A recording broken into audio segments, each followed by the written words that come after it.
Do you ever felt a sense of chill down your spine as if someone is silently watching you?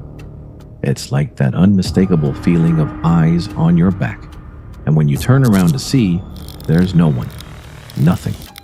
Not even a sign of presence. And there comes the silence. It became so quiet that your mind just starts imagining stuffs. This experience you felt isn't just in your head. It's actually a primal instinct rattling its chain. But what if I told you this feeling of yours isn't imaginative? It's actually have to do with a psychological factor that was built into your system. You know, that creepy feeling that you are being observed even when no one's there? It's actually being passed down from your ancient past. You may wonder, how does that creepy feeling I feel have to do with my ancient past? Here comes the interesting part. For our ancestors, something rustling in the grass wasn't an illusion. It gave a presence of a potential predator. And missing those signs in the past could be a fatal mistake. That instinct of your ancestors didn't just vanish just because we built cities. It has already been built into your brain. That's why sometimes your brain would much rather send you a false alarm than to have you miss an actual threat.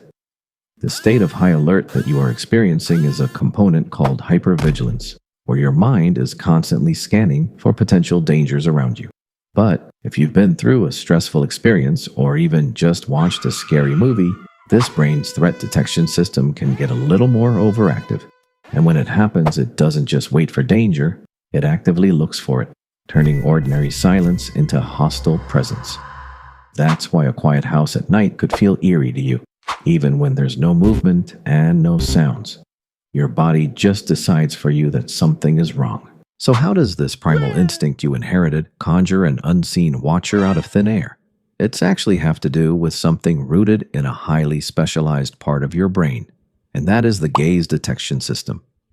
This system is so sensitive towards any small movements it detects that you yourself will take a second look at what's moving, even if you know there's no threats. However, when you are in a dark room or when your back is turned, you can't exactly see the movements around you.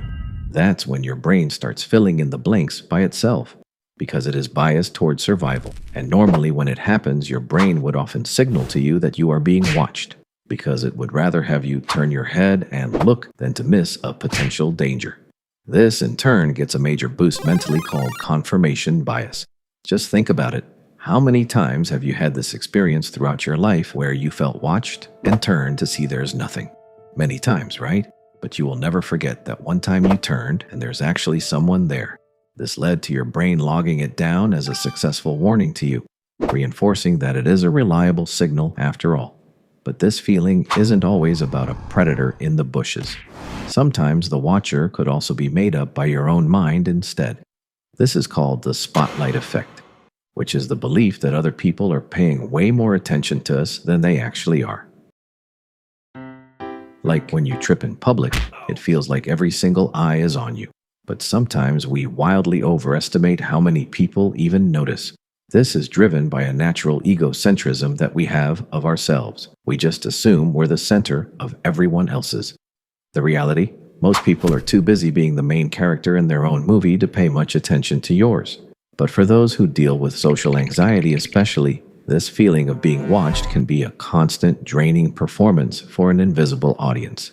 In these cases, the sensation that someone is watching might not be a sign of a physical presence, but a psychological echo of past trauma or stress. So the next time that chill runs down your spine and you feel the weight of an unseen stare, just take a deep breath. Recognize the feeling for what it likely is, not a ghost, but a biological echo. It's a feature of a brain running on software designed for a much more dangerous world, a primal instinct that you can acknowledge. The watcher isn't in the shadows, it's a part of you. Understanding that is the first step to stepping out of its gaze. What are your experiences with this feeling? Share your story in the comments below, and if you want to learn more about the quirks of your own mind, make sure to like and subscribe. Thanks for watching.